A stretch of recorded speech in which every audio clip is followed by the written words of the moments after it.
YouTube? Robert the Monster Among Marks Drapp here. I'm on the show today to talk about the Smackdown Live that was from Manchester, England.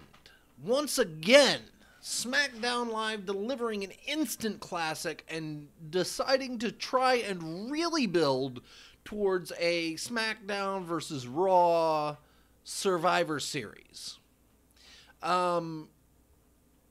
We start this show with Paige coming out to apparently start building towards Survivor Series with a bit of having her 2 cents in. And she brings out Shane McMahon. She's like, I'm the general manager. I'm going to bring out the commissioner, the best in the world, Shane McMahon. And Shane, to his credit, very much tries to play this in the babyface angle, in that he didn't want to do what he did. His natural instinct as a wrestler, as the guy who's running SmackDown, who wants to have the best SmackDown that there is, led him to just jump in the ring, declare him, insert himself. It wasn't right. I'm not the best in the world. I'm just the guy that was the better man at the time, is kind of Shane's whole stance. And we get the replay of Crown Jewel, and then we get a short photo op with him holding the cup.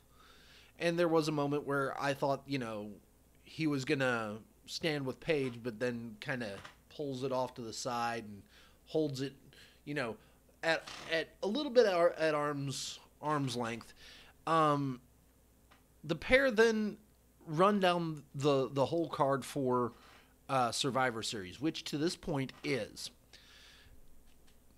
Brock Lesnar as the Universal Champion versus AJ Styles, the WWE Champion. Shinsuke Nakamura versus Seth Rollins. The Authors of Pain versus versus The Bar with The Big Show. The traditional 5-on-5 men's match. The traditional 5-on-5 women's match. And Ronda Rousey versus Becky Lynch. Now, they then declare that they've got the man who is, 100% SmackDown, would do anything, and it's Daniel Bryan coming out to captain the team of SmackDown. It does not take Miz any time before he limps down to the ring and interrupts and basically says, listen, I've been here forever. I'm the A-lister. I won that champion, that World Cup. That if that ref hadn't pulled me out, I would have wrestled anyway. And that cup is 2/3 mine. So while you are the best in the world, I'm 2/3 that owner. Because I would have wrestled, and I probably would have beat Dolph Ziggler had they not stopped me. So Shane says, okay, hang on. Steps aside with Paige for a second. They kind of go back and forth. He comes back and says, listen, you're right. You have been here forever. You definitely deserve to be the captain of SmackDown's Survivor Series team. You are a damn good wrestler. You and Daniel Bryan are going to co-captain this team. And then they go to commercial. Coming back, we get a backstage with Shane walking up on Miz and Daniel Bryan arguing over this decision. And Shane's like, listen, the both of you may hate each other, but I don't want you to be comfortable.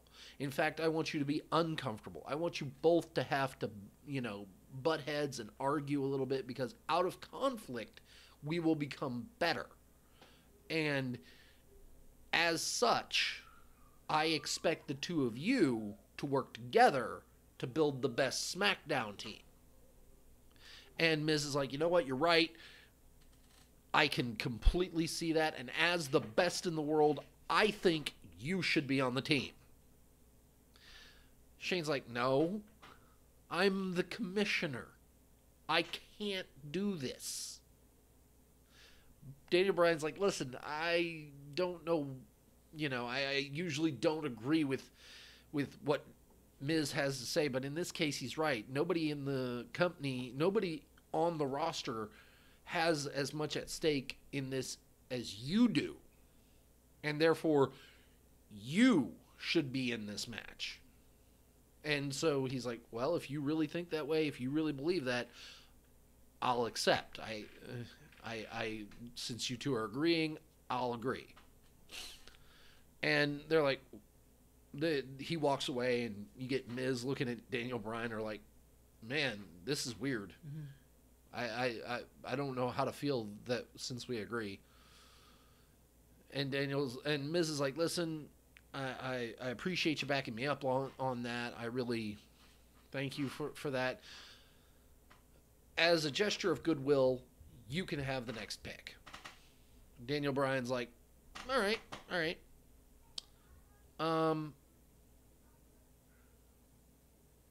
We then get New Day versus Usos. For whoever wins will be the Survivor Series tag team captain.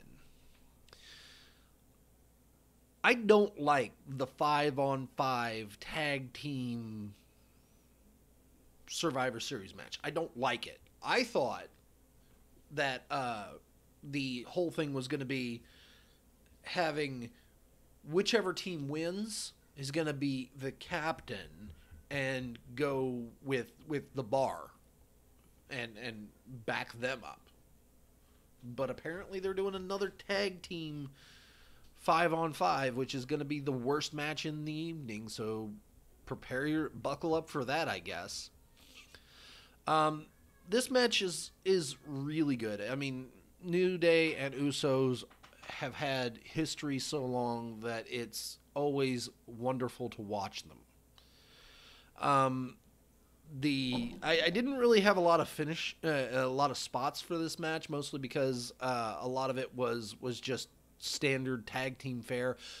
I did like the fact that for once somebody saw Big E coming for that spear and dodged it, and we also got the finish coming with Jimmy hitting a insane second rope power bomb, because Kofi come up and it looked like he was going to do a Hurricane Rana or something, where he got up and he got the legs around Jimmy's neck, but Jimmy shifted the power and slammed him, and then got on to the opposing ring post for the Uso frog splash and picks up the win.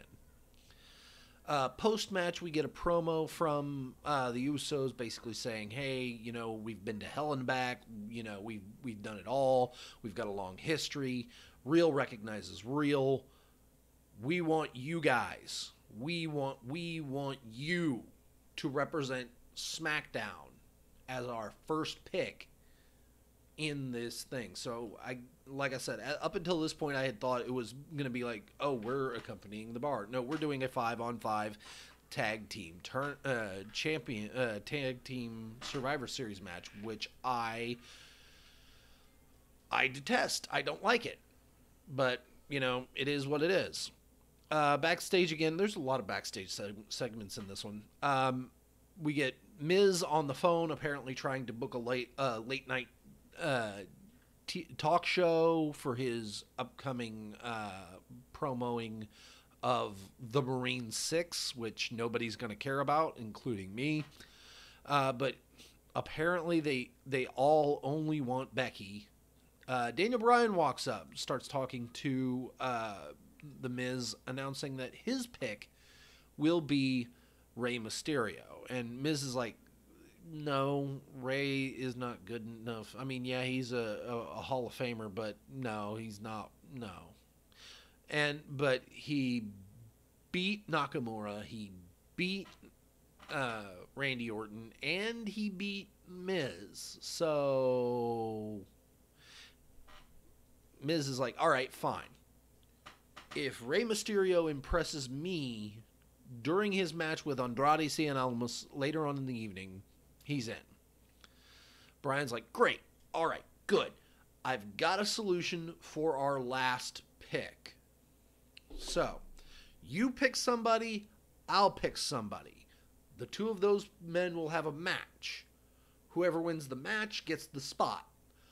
This bit of storytelling, this whole episode of SmackDown Live was beautifully put together in the regards of, by the end of the night, we're gonna know who's on the SmackDown men's team, who's on the SmackDown women's team, who are we getting, who are we going to go forward with as captain, or captains in this case.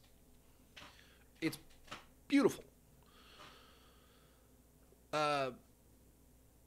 We get a replay of Ronda Rousey's promo from last night, from Monday Night Raw, and then we get Becky coming out. Manchester gives her a lot of love, very much all about it, singing along with her her theme song, chanting for her. Becky very much was on fire with this promo. She basically saying, yeah, I was, you brought up what I did to pay for myself to be here, but I wasn't hand chosen like you. I wasn't supposed to be here, but I am. I wasn't supposed to be a champion, but I am. I've been chewed up this machine more times than I care to count, but I'm still here. And I'm the champion. You're not a champion yet. You haven't been tested. You haven't faced the adversity that makes a champion. But I have. And you know what? And she's about to leave, and she's like, you know what? No, oh, that's not good. We lost OBS.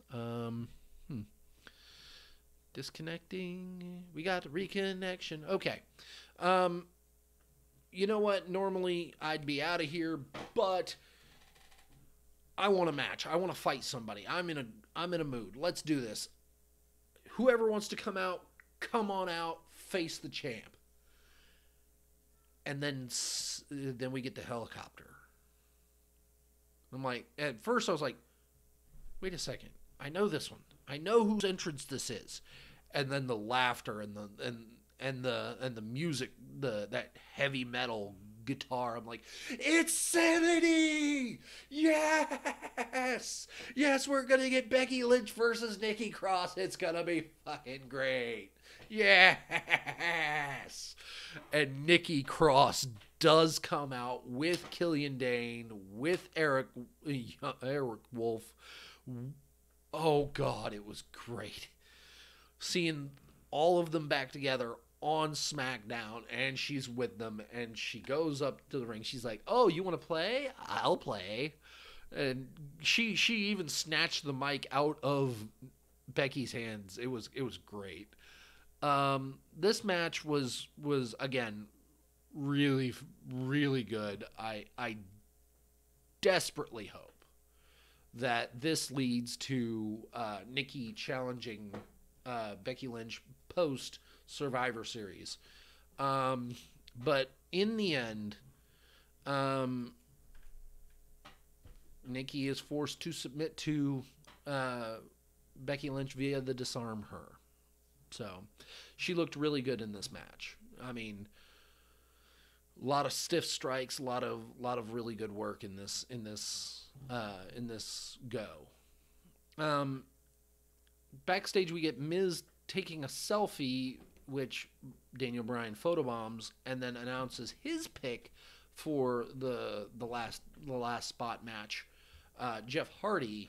To which Miz is like, okay, no, yeah, I completely see that. He lists out all Jeff Hardy's accolades, and then he says, but my pick is a guy who can get it done in the clutch. Samoa Joe. And Samoa Joe steps into frame. And I'm like, okay, this is going to be a good match. Despite the fact that Rey Mysterio entered the ring before the commercial break, we get post-commercial, we get Nakamura doing one of those selfie promos. Again, his style on the mic isn't one that really lends itself. I think he should be doing the Hideo Itami route, where he doesn't speak in English all the time. He just starts speaking in Japanese at whoever he's feuding with, and in the end he's like, translation, knee to face. Done. Sold. Right there. Do it. But we're getting, as I said at the top of the show, we're getting Seth Rollins versus Shinsuke Nakamura, where Shinsuke promises to take all Seth's worries away and give him a gift he can only get in the United States of Nakamerica. Oh well. Rey Mysterio versus Andrade Cien Almas. No Selena Vega at ringside, which they do address on commentary. I found the flow of this match between, some of the high octane, really quick sections and the hard hitting smash mouth style that Almas really excels with, really worked well. In the end, though, the Hall of Famer Rey Mysterio picks up the victory via pinfall after hitting the 619 and then dropping the dime with the top rope frog splash. But Randy Orton quickly spoils the victory with an RKO. Daniel Bryan is seen, watching the match in the back, and he starts ragging at Miz about this whole thing, and he's like, no, you sent him out there to spoil my match the match between Andrade and Rey Mysterio. And Miz is like, I got RKO'd last week by Randy Orton. I don't think I want to talk to Randy Orton. Randy Orton, talking to him, it's a lot of sullen silences and stares and nothing comfortable. So I don't want to do that. He then says, listen, you thought I didn't watch this match, but I did. I did see how impressive Rey was, so he gets to be on the Survivor Series team. We get a AJ Styles promo about Survivor Series, and again, it's very, very cool. It was very good. Next, we get the announcement of the women's team.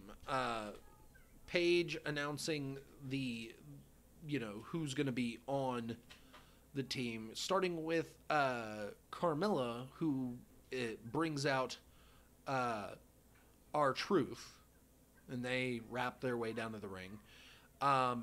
Next, she announces Naomi, Sonya Deville, who's wearing a put your hair up and square up shirt.